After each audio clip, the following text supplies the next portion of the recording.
Hello everyone, my name is Alan Osorno, part of Group 12 with my group members Marcus Bell, Don Bowler, and Tien Vo. Today we'll demonstrate a powerful tool we've developed, a web scraper designed to collect data from two specific websites, books to. Our project harnesses Python, a versatile programming language known for its ease of use and powerful libraries. Specifically, we utilize Beautiful Soup for parsing HTML, which is crucial for extracting the data that we need from these web pages.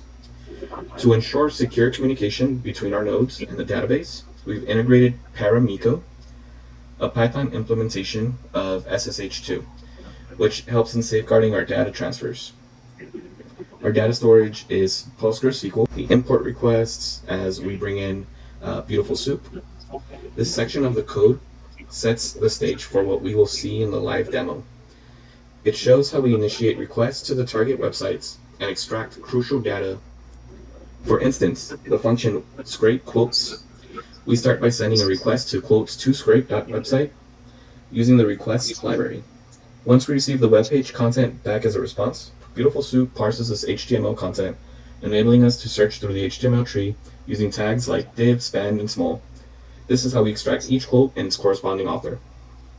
Similarly, for scrape books function, we apply Beautiful Soup to parse the books to scrape website. Here we look at the article tag, specifically the items with the class product pod, which is used in the website to list books. Use scicop g2.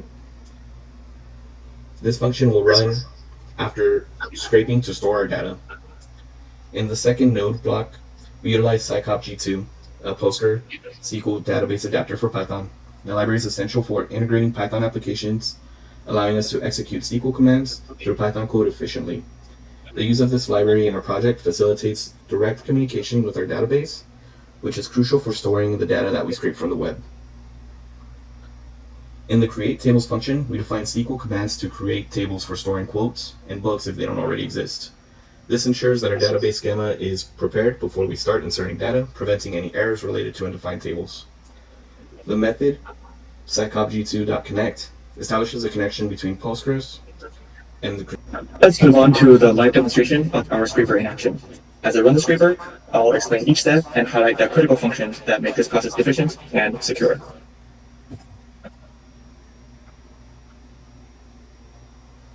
So at the top, the scraper is initiating requests to our targeted websites, books to scrape and quotes to scrape. The scrape books function is pulling data from the books website, meticulously extracting each book title using Beautiful Soup to parse the HTML content.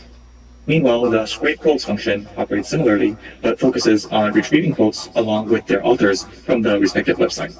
This dual operation showcases the scraper's ability to handle multiple data sources simultaneously.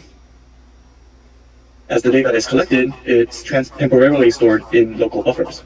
This intermediate storage is crucial as it provides a recovery point before the data is transferred securely to our database.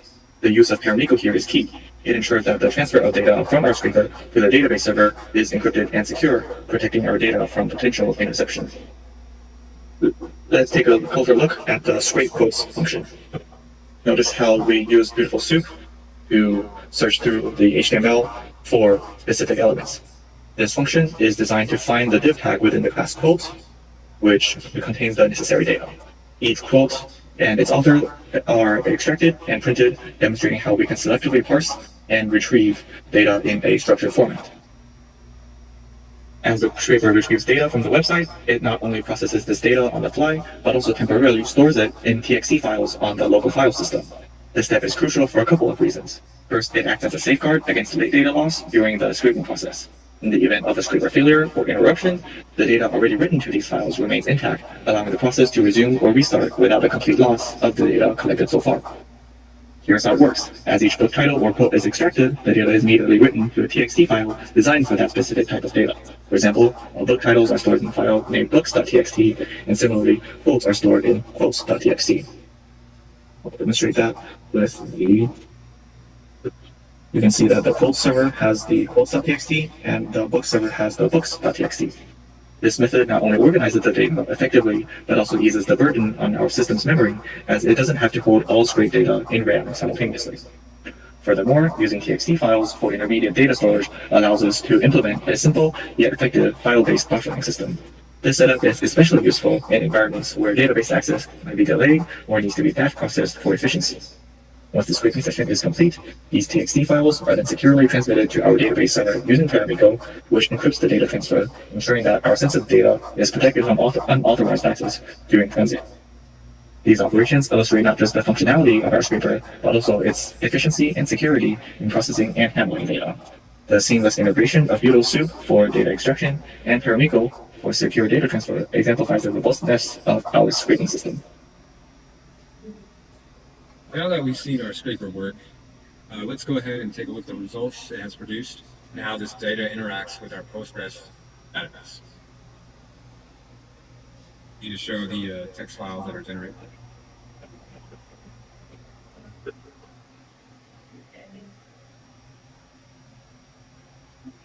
So, as you can see here, the text files are created during the scraping process.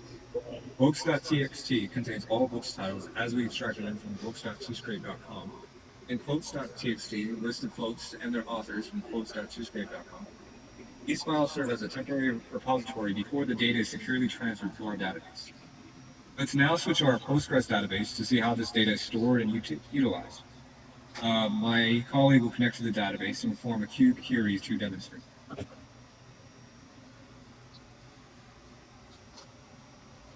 So, collect from books. Uh, as you can see, these results display the most recent book titles that our scraper has collected. This not only confirms that our data collection process is effective, but also shows how easy it is to access this data for further analysis. Now let's perform a similar query on the quotes table, which is select from quotes. Here are the latest quotes and their respective authors, demonstrating the variety of and richness of the content we are able to extract and store. Finally, let's look at how we can update data within our database. Suppose we need to correct an author's name or update a book's title. Here's how we can easily do that with an update statement. We're going to use update quotes with set author. So this command changes the author of the first quote in our database, illustrating how our system not only collects and stores data, but also allows for its efficient management and updating. Throughout these demonstrations, you can see how effectively our system handles and interacts with the data once it's collected, making it a robust tool for data management and analysis. And our system is so efficient, it pretty much only uses two tables in our schema, book schema and a quote schema, where the book schema contains an integer ID and a title text column, while the table's quotes contain an integer ID and a text quote column and an author column. That's everything. As we conclude this demonstration, it's crucial to underscore the robust security measure and scalability feature that are integral to our web scraping system. Our system security architecture is designed with multiple layers to ensure comprehensive protection. We employ Paramiko, an experienced implementation of the SSX2 protocol to encrypt all data transfer between our scraper nodes and the database server. This encryption prevents potential data breach, securing data intensive against iteration and unauthorized access. Moreover, our proxy SQL database is fortified with premium access control. This includes rotate access permission and strong password policies, with a vital in preventing unauthorized data manipulation and trusting SQL intrusion attacks. The combination of the measure ensure that our data we in transit or at rest remains secure from external threats and internal vulnerabilities. Our system engineered for scalability to accommodate growing data needs with sacrifice classes performance. This scalability is calculated at the modular design for our scaper nodes, which allow for easy expansion. New nodes can be added with minimal configuration, enhancing our capability to scale up each collection effort or protein data source diversification if needed. Additionally, we use a distributed file system for intermediately data storage, which acts as a buffer to efficiently manage data during load by its setup. not only support as volume data handling, but also ensure system responsiveness and operational continuity during pickup or no failure. This is at the end of our presentation. Thank you for your attention.